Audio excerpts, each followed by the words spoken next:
미호종계에게 모래는 여러 가지 의미가 있다. 몸을 숨길 수 있는 은신처인 동시에 먹이를 제공하는 밥상이기 때문이다.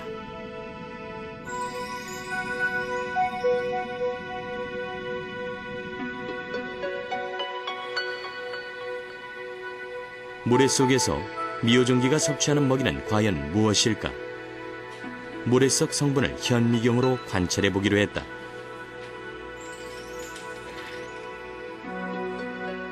하천 속에 존재하는 녹조리와 식물성 플랑크톤이다. 바닥에 있는 유기물질을 다 빨아들인 다음에 먹이만 걸러먹는 그런 독특한 섭식 생태를 갖고 있습니다. 입자가 어느 정도 작아야지만 입을 통해서 이제 걸러지는 역할을 할 수가 있습니다. 모래 입자가 매우 중요하다고 생각합니다. 모래 위를 재빠르게 이동하는 미호종계. 외부의 변화에 민감해 쉽게 잡히지 않는다. 게다가 몸 색깔이 모래 색깔과 비슷해 자세히 보지 않으면 발견하기 쉽지 않다. 워낙 경계심이 많아 작은 인기척에도 모래 속으로 빠르게 숨어버리는 녀석들. 뾰족한 머리 덕분에 숨바꼭질의 명수들이 됐다.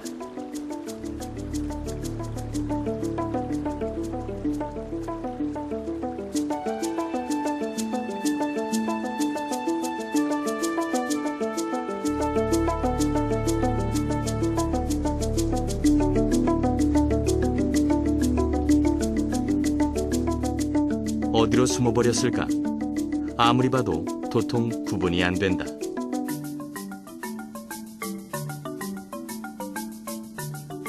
한참을 자세히 보니 눈만 껌뻑거리는 녀석이 얼굴을 삐죽 보이고 얼마나 예민하고 조심스러운지 한참을 그렇게 경계를 풀지 않고 숨만 고르고 있다.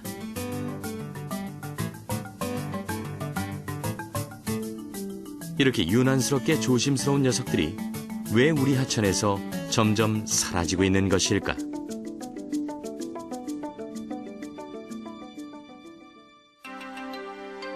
처음 발견될 당시 미호천을 비롯해 많은 곳에 서식했고 2004년까지 31개 지점에서 서식하는 것으로 알려진 미호종계. 2009년에는 백옥천과 갑천, 지천 일부 수역에서만 서식하는 것으로 보고되고 있다.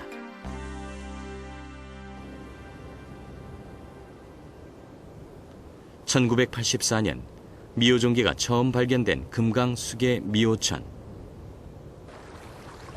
이 하천의 이름을 따 이름도 미호종기라 지었을 만큼 녀석들에겐 고향이나 마찬가지다. 하지만 지금 미호천엔 더 이상 미호종기가 살지 않는다고 한다. 우리는 미호종기가 있을 만한 미호천 곳곳을 탐사해 보기로 했다.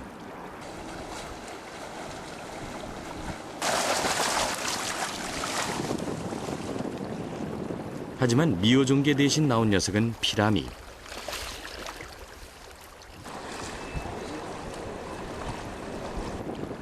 한때 미호종계가 가장 많이 서식했다던 미호천 팔결교 밑에도 역시 미호종계는 보이지 않았다.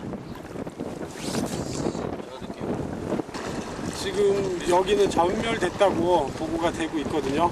지금 물이 너무 많이 부른 상태에서 접근하기는 어려운 상황이지만 어쨌든 상징적인 의미가 있기 때문에 이쪽은 지속적으로 모니터링 해봐야겠죠. 한때 무수한 생명들이 기대 살 정도로 건강했던 미호천. 개발과 오염으로 버려진 미호종기의 고향 미호천의 모습은 많은 이들의 마음을 안타깝게 했다. 환경 전문 기자로 활동 중인 김성식 씨도 그중 한 사람. 그는 고향을 지키는 마음으로 미호종계를 알리기 위해 수십 년 동안 미호종계의 생태를 취재하고 사람들에게 관심을 호소하며 사라져가는 토종 물고기 미호종계를 지키고자 노력해왔다.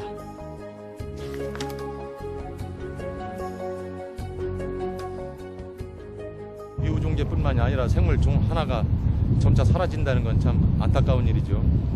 그렇지만 이 지역 함께 사는 사람으로서 또한 또 그걸 애착을 갖고 취재를 해왔던 그 한 사람으로서 이 미호종계가 이 종 자체가 사라진다는 것은 참으로 안타깝게 생각합니다. 미호천은 미호종계의 타입 로컬리티다. 어떤 생물 종이 처음 발견된 곳으로 다른 지역에서 채집되는 개체와 비교할 수 있는 기준 표본이 되는 의미가 있는 곳이다. 하지만 안타깝게도 미호종계는 미호천에서 완전히 사라졌다. 이런 자갈이 없는 상태에서 모래만 수십 킬로미터가 이렇게 겉에서 보면 아주 하얀 백사장을 이룰 정도로 다 그렇게 그 모래가 많았던 지역입니다. 이 지역이.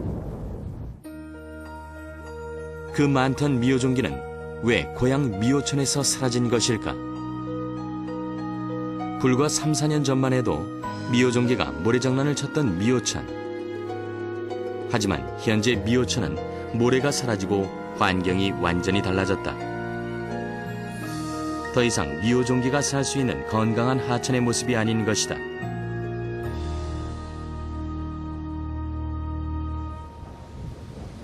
그렇다면 미호종계가 사라진 물속 환경은 어떻게 변했을까?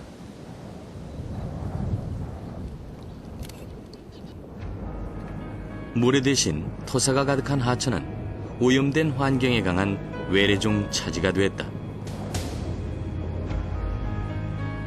지난 몇 년간 미호천은 개발이라는 이름으로 헤집어지고 고운 모래는 건설 현장으로 팔려갔다.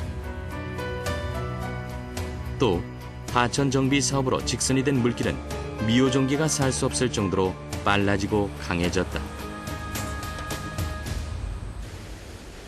모래가 사라지면서 미호종계도 사라졌다. 안타깝게도 사람들에게 필요한 모래의 크기가 미호종계가 좋아하는 모래의 크기와 일치했던 것이다. 미호종계가 살 수 있는